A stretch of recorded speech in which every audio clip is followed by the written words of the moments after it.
Very good day, guys. Welcome back.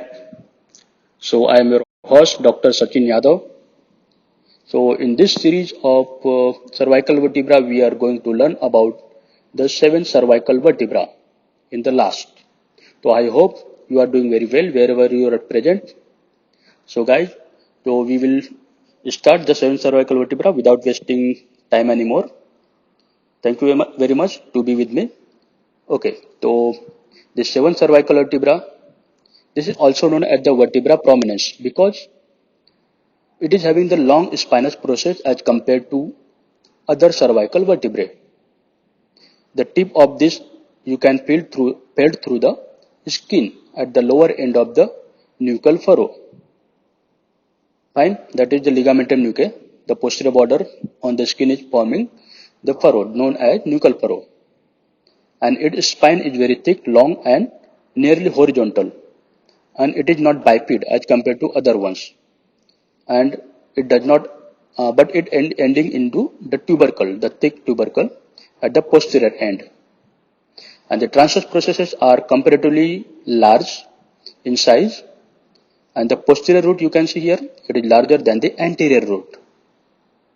The anterior tubercle is absent, both posterior tubercle is here, you can see.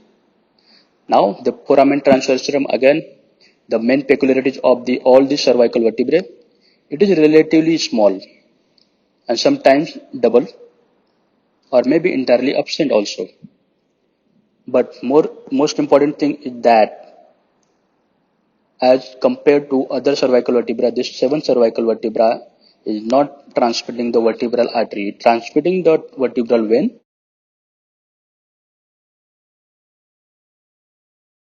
but not vertebral artery. Remember, the vertebral artery is only passing through the foramen transversorium of upper six cervical vertebrae, but not through the seventh one.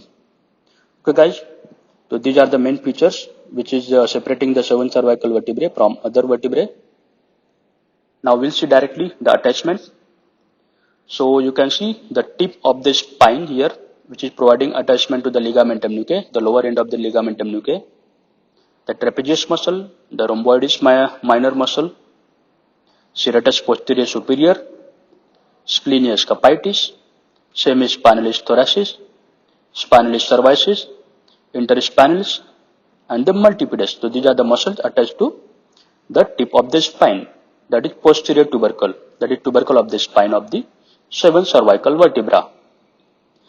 On here, transverse process you can see the foramen transversum usually transmitting only accessory vertebral vein, and the posterior tubercle provides attachment to the suprapleural membrane, and the lower border provides attachment to levator costarum, and the anterior root of the transverse process may sometimes be separated.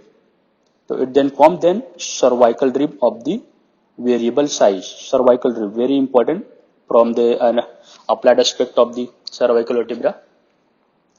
Now we'll see the ossification of the seven cervical vertebra. So it is similar to that of the typical one, but in addition, it is having the separate center for each costal process, which is appearing during the 6th month of the intrauterine life and fuses with the body and transverse process during the 5th to 6th year of the life. Okay, guys. So this was all about the seven cervical vertebra also. I hope you understood it well, but you have to revise again before your exam so that you can perform well there. So thank you for your patience, for your presence here. So we'll meet again in the next video like this. Till then, thank you very much. Goodbye.